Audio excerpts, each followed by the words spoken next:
sebagai masyarakat Aceh Barat, antara pemerintah dengan yudikatif ini, legislatif, sama-sama bekerja dengan saling menyalahkan, dengan saling bekerja.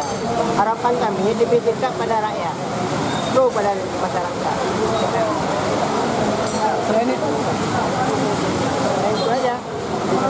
yang kemudian Pembangunan maksudnya mohon ditingkatkan. Bagaimana dinaikkan? ya dinaikkan Untuk lagi. belanja publik maksudnya atau untuk belanja? Kalau menurut saya itu belanja publik itu nggak oke.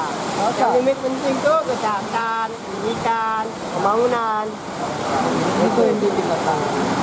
Harapan kami. Untuk Tugas DPR ya kan. Jadi mengawasi, mengelola, membuatkan untuk memang DPR. Memang tugas itu.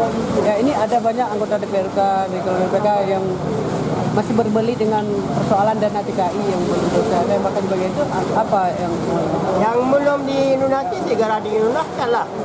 Itu kan dana TKI. kenapa? Nggak ngerti kan.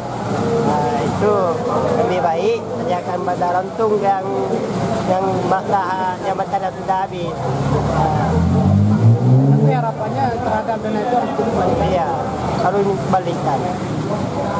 Kalau enggak